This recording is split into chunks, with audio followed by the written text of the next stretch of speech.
বিকেএমইএর সভাপতি মোহাম্মদ হাতেমকে আওয়ামী স্বৈরাচারের দোসর আখ্যা দিয়ে নারায়ণগঞ্জ তোলারাম কলেজের একটি প্রোগ্রামে ছাত্রদল নেতা পরিচয়ে হেনস্থা করা ও বিভিন্ন সময় একটি কুচক্রী মহল তার বিরুদ্ধে চক্রান্ত করায় তার নিজ গ্রাম কুমিল্লায় দয়াপুরে জুম্মা নামাজের পর প্রতিবাদ সভায় আয়োজন করা হয়।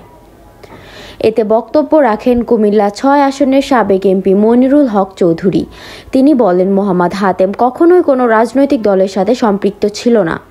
ব্যবসা বাণিজ্য, শিল্প খাত ও অর্থনীতির প্রয়োজনে তাকে বিভিন্ন সময় বিভিন্ন সরকারের পাশে থেকে পলিসি প্রণয়নের কাজ করতে হয়েছে। সাবেক প্যানেল মেয়র হারুন ও কমিশনার খলিল তারা বলেন, ভবিষ্যতে বিকেএমইএর সভাপতি মোহাম্মদ হাতেমের ওপর কোনো রকম অন্যায় ট্যাগ দিয়ে দোষারোপ করার অপচেষ্টার নিন্দা ও প্রতিবাদ জানাই।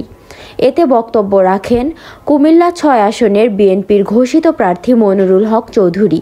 তিনি বলেন, মোহাম্মদ হাতেমের পরিবার এলাকায় স্কুল, কলেজ ও মাদ্রাসা, মসজিদ নির্মাণ সহ অসহায়দের পাশে থেকে সহযোগিতা করেছেন।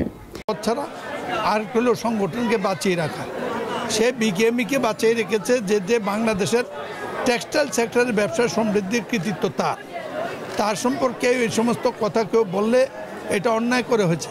তার পরিবার বরঞ্চ আমার আগের থেকে বিভিন্ন সদকা জারিয়া, মসজিদ, মাদ্রাসা, মুক্তা, বিভিন্ন শিক্ষা প্রতিষ্ঠানে উনি অবধারিতভাবে কাজ করছে। কিন্তু গত কয়েকদিন আগে যে তোলারাম কলেজের ছাত্ররা কিছু ছাত্ররা যে ঘটনা ঘটাইছে, হাতেম সাহেবকে বিকেএমইএর সভাপতি হিসাবে উনি বিভিন্ন রাজনৈতিক, সামাজিক বিভিন্ন কাজে জড়িত, বিভিন্ন দপ্তরে উনি দৌড়াচ্ছে, বিভিন্ন কাজ করছে।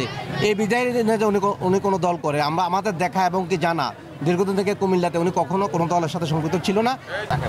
আমাদের অত্র এলাকার হাতেম ভাই, ওনারা বড় ব্যবসায়ী মানুষ, ওনারা ধর্মবান মুসলমান মানুষ, এমন অত্র এলাকায় অনেকগুলো মসজিদ করে দিয়েছেন, অনেকগুলো মাদ্রাসা করে দিয়েছেন। বরঞ্চ আমাদের সাথে আসেম ভাই বিএনপি রাজনীতি সরাসরি করতেন, কিন্তু হাতেম ভাই ব্যবসার কারণে, যেহেতু উনি সহসভাপতি ছিলেন বিকেএমইর, উনি অনেক জায়গায় অনেক মিটিংয়ে যাওয়া লাগছে, রাষ্ট্রীয় কাজে, ব্যবসার কাজে, কিন্তু উনি কখনোই আমলিক করেন নাই। যারা হাতেম ভাইয়ের বিরুদ্ধে ষড়যন্ত্র করছে, আমি অবশ্যই তাদের শাস্তি দাবি করি।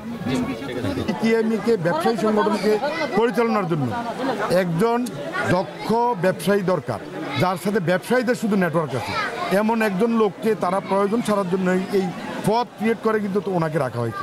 ওনার যোগ্যতা, উনি ব্যবসায়ীদের সাথে ওনার সম্পর্ক আছে, উনি ব্যবসায়ীদের স্বার্থে কাজ করে, উনি ব্যবসায়ীদের জন্যই কাজ করেছে।